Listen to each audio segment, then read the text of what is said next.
Les saluda Michelle Rivera, quienes apenas sintonizan. Estoy en redes sociales. En unos minutos más voy a leer algunos comentarios que nos hacen llegar del auditorio en referencia a la carta de la presidenta Claudia Sheinbaum como respuesta y a también parte de los contenidos que le hemos ofrecido hasta este punto del informativo. Bueno, cambiando de tema, en días pasados la organización Causa en Común presentó un informe titulado Galería del Horror, atrocidades y eventos de alto impacto 2024, en el que desglosa más de 20 hechos de extrema violencia que se siguen consumando en nuestro país. Para hablar del por qué este informe, por qué es importante visibilizar este tipo de atrocidades en nuestro país y qué es lo que propone Causa en Común, yo le agradezco de verdad a Marilena Morera, presidenta de Causa en Común, nos regale esta charla. ¿Cómo está? Gusto saludarle. Michelle, me da mucho gusto saludarte a ti y a tu audiencia. Muchas gracias por la llamada. Gracias. Y solo escuchar el título de este proyecto, de este ejercicio, parece una película de terror, María Elena. Y bueno, la verdad es que leyendo, de hecho, cada una de ellas, podríamos desglosarla perfectamente en una serie de terror que es una realidad de nuestro país.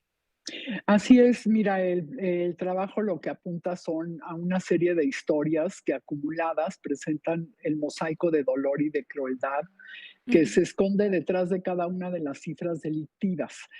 Precisamente decidimos hace unos años hacer este trabajo que si bien no es un estudio exhaustivo porque se basa en notas de prensa y desgraciadamente entre tantas atrocidades que se cometen, algunas no alcanzan ni siquiera una nota de prensa. Sin embargo, lo importante es pues que nos demos cuenta del horror que estamos viviendo y que de alguna manera lo hemos permitido al no exigirles a las autoridades que hagan algo al respecto. Y por Ujú. otro lado, pues también estas cifras tan alarmantes, porque se cometen más de 12 atrocidades al día, pues también significa que deberíamos de tener en México una urgente política de salud mental que no tenemos. Entonces, creo que el propósito del estudio pues se hace evidente con cada una de estas cifras que Sí. mencionamos en el estudio, más de 4,000 registradas el año pasado y que realmente nos lleva a repensar qué es lo que estamos haciendo los mexicanos para que cada día no solamente seamos más violentos, sino la forma en la que se lastima a la gente es atroz.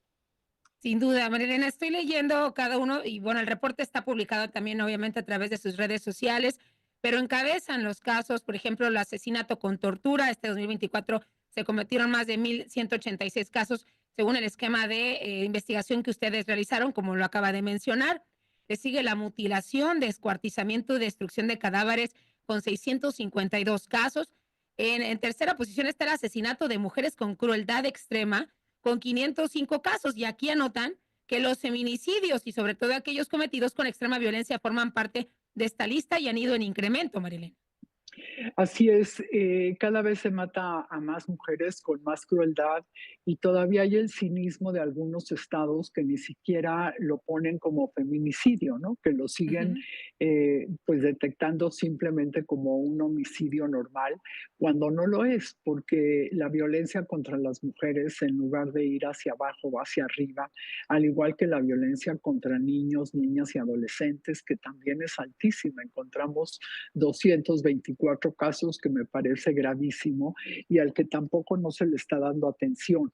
Entonces, pues desgraciadamente cada uno de estos casos, como bien ya mencionas algunos de ellos, pero también pues asesinatos de funcionarios y actores relevantes de la Sí, vida pública de México sí.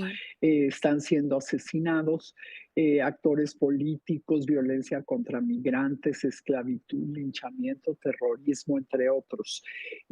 Lo que estas cifras nos deberían de decir es que dejemos de ver en el número de homicidios, pues como si solamente fuera en México una violencia en singular, cuando estamos hablando de violencias en plural que no se están tomando en cuenta en este gobierno. Por ejemplo, algo que no sacamos en este estudio, sino en otros estudios, son las desapariciones y la migración forzada, de las Ujú. cuales pues la presidenta no ha hecho una sola mención en los 4 meses de gobierno.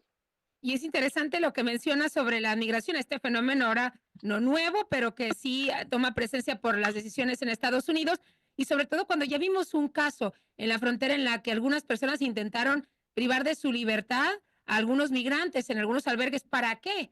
¿No? Para qué los querían, querían llevárselos de este lugar? Y bueno, también se puede sumar a esta conversación, María Elena, que se registraron 442 masacres, ¿no? Esto, como bien lo mencionas, hay estados que todavía se resisten a llamarle así a estos hechos de violencia y también, por el otro lado, actos de violencia contra la autoridad, que fueron 296. Está también el otro lado de la moneda, donde lamentablemente elementos del Ejército, de la Guardia Nacional, de la Secretaría de Seguridad Ciudadana y policías municipales han perdido la vida.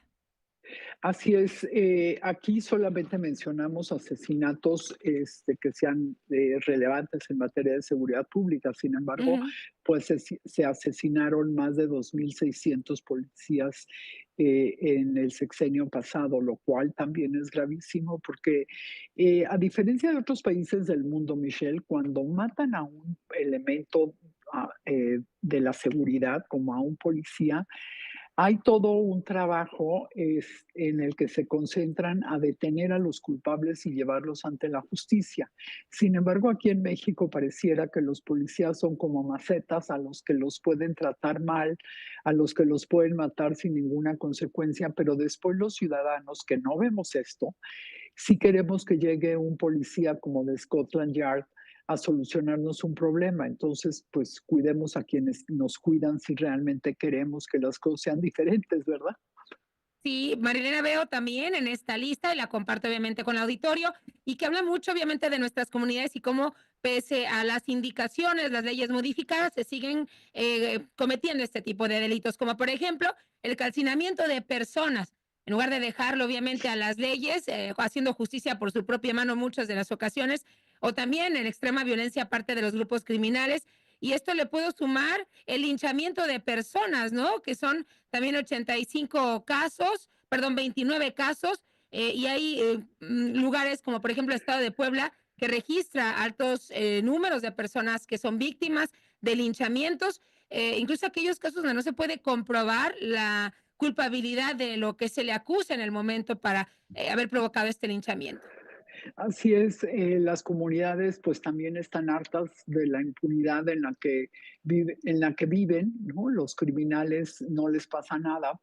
El matar, violar es muy barato en México porque las consecuencias son casi nulas y las comunidades llega un momento que pues se enojan y terminan lichando personas que en muchos Uh -huh. casos pueden ser inocentes. Entonces, también es otro tema de salud mental que deberíamos estar atendiendo. ¿Por qué estamos linchando o por qué están linchando a alguien cuando realmente no tienen los elementos suficientes para hacerlo? Y además que, pues en un país civilizado se supone que deberíamos de usar a las instituciones para que decidan si alguien es culpable o no. Y contrario a esto, pues lo que vemos es que hay un gran número de linchamientos en México y como tú bien dices, pues hay Sí. estados que lo reflejan mucho más que otros. Así es. ¿Y qué estados son los que reflejan estas atrocidades en comparación con el resto de las entidades federativas, Marilyn? Mira, los estados donde más hemos encontrado noticias de atrocidades o que más encontramos el año pasado fueron Guanajuato con al menos 374, seguido por Guerrero 314, Sinaloa 282, Jalisco 273. Y luego hay entidades que tienen mucho menos atrocidades, entre las que encontramos pues la Ciudad de México con la más baja, al menos 10, Baja California Sur con 13, Querétaro con 16, Campeche con 20 y Aguascalientes con 23. También, pues esto quiere decir que algo están haciendo mejor en esas entidades que lo que están haciendo en entidades como Sí, Guanajuato, Guerrero, Sinaloa o sí. Jalisco. Y quisiera resaltar también que en la posición 20 de esta lista está el asesinato a periodistas con 11 casos este 2024. Y cerraría con este, María Elena, actos de terrorismo. Así lo catalogan ustedes, terrorismo, 19 casos, que va terrorismo manifestándose en ataques explosivos, por ejemplo, incendios masivos o actos con el objetivo de generar pánico generalizado. Exactamente. México se ha negado a que se cataloguen los carteles como terroristas. Sin embargo, lo que vemos en México es que efectivamente son actos terroristas los que estamos viviendo. El no querer que se cataloguen, o bueno, ya Ujú, los catalogó Donald Trump, pero el no querer que se cataloguen no quiere decir que porque no sean actos terroristas, sino porque el catalogarlos así tiene sí, implicaciones muy severas para México, como por ejemplo, si una empresa está obligada a pagar derecho de piso, entonces, según esta ley americana, está catalogada como que ayuda a grupos terroristas. Entonces las implicaciones para las empresas son altísimas o para las sí. personas que pagan un derecho Y de piso. así es, y lamentablemente este tipo de actos, además de que hemos visto recientemente en Guanajuato y otras entidades en el norte, sobre todo en Michoacán, donde más se sanciona y supervisa es que no ocurra este esquema que usted acaba de mencionar, pues donde más también se cometen. María Elena, le agradezco esta entrevista, estaremos en contacto si así nos lo permite más adelante. Claro que sí, con mucho gusto, Michelle. Un saludo a todo tu auditorio y que tengan un feliz domingo. Gracias igualmente, María Elena Morera, presidenta de Causa en Común.